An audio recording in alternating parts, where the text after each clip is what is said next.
Now when it comes to the Kaaba, the main point that we try to communicate is the following.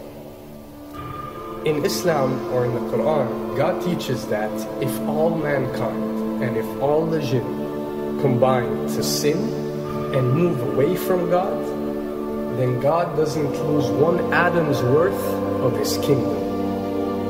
And if mankind and jinn combined to dedicate every second of their life to prayer and to worship of the one God, then God's kingdom doesn't gain one atom's worth as well.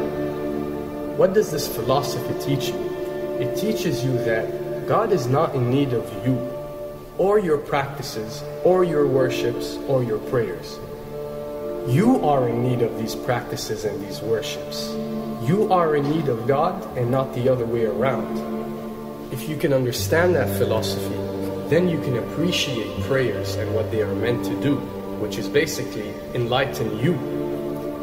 So when dealing, for example, with the Kaaba, Muslims are required to go and perform Hajj one time in their life, and it's one of the 5 pillars of Islam. Growing up, most Muslims accept this, and most of them do it without questioning, and this is the essence of belief, and this is great. But at the same time, this doesn't mean that if you question or research, you're going to come back with negative or bad answers. The opposite is actually true. So when we started researching into the esoteric agendas and we started researching the elite, we found out how much certain type of practices and rituals can affect your lives.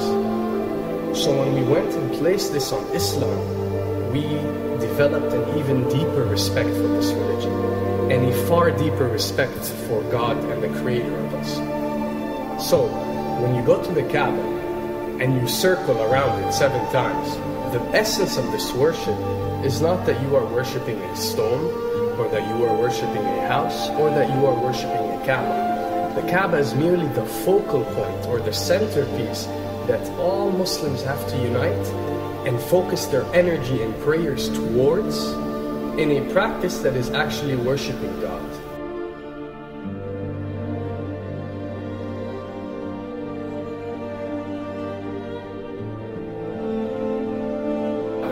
Now, going in circles counterclockwise does not break you away from time and space. But the fact that the energy of the Kaaba is the strongest energy on earth and it flows counterclockwise, by you flowing in correlation with this energy, you are uplifting yourself. You are reaching spiritual levels that you rarely do experience anywhere else on earth. And the fact that you got to do it 7 times, and we are taught that there are 7 skies, or 7 samawat, or 7 spiritual planes, then one can discover that each circle breaks you through a spiritual plane spiritually, so you can reach the ultimate state of wisdom and spirituality. Does this mean that only Muslims can reach this level? Does this mean that if you're not Muslim, you give up or you reject this information? Not at all. In essence, any one of you, regardless of what your faith is, if you are dedicating your worship and your journey to the one and only Creator and not anything created, then you are on a righteous path.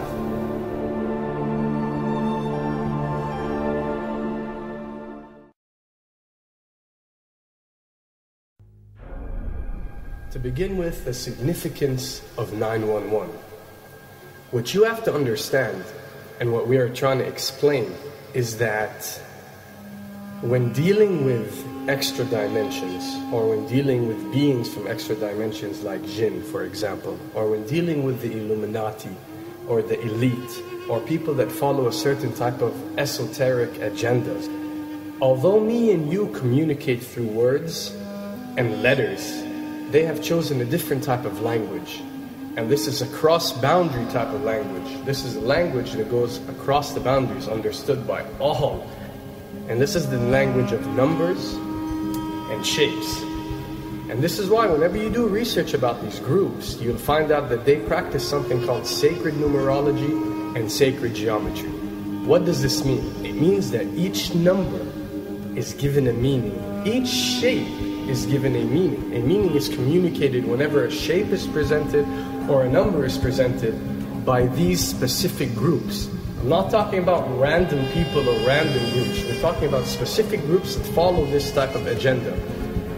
When numbers are used, it signifies a certain type of meaning. When shapes are used, the same is followed. So, in their definition, in a numerological sense, 10 is the Alpha and the Omega, or the God. 11 is a step above God. 101 is a step above God. 911 or 911 is the skipping of God. It is the ultimate challenge. It is going from number 9, which has a specific meaning, to number 11 without going through 10. It's skipping God. So it's no coincidence that this event that we call 911 today took place on 911. It is the ultimate challenge. So now that we understood what 911 means, what other practice do we do that deals with 911? Calling a number whenever you are in an emergency. Now, creating an institution that helps people whenever they are in need of help and whenever they are experiencing an emergency is fine. There's nothing against it. There's no religion, there's no logical person on earth that will tell you this is wrong. But when you understand how sinister that these elite are and the way they work on a level that's way beyond what you think. So the fact that when you're experiencing an emergency or when you are in need of help, you have to pick up a phone and dial 911, which is the ultimate numerological definition of skipping God, then you'll understand how these people work.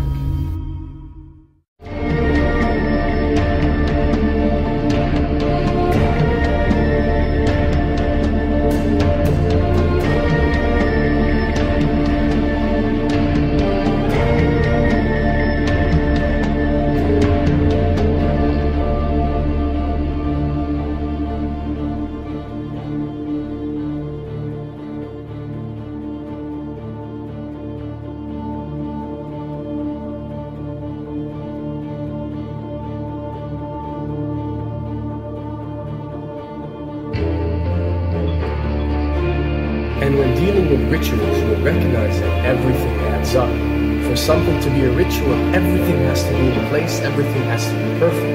And my advice is, if you want to recognize that something is satanic, it has to add up in all sense. The numbers have to add up, the shapes have to add up, the event has to add up, it has to have one general meaning. The pieces of the puzzle fit perfectly. That's when we recognize when something is ritualistic or satanic.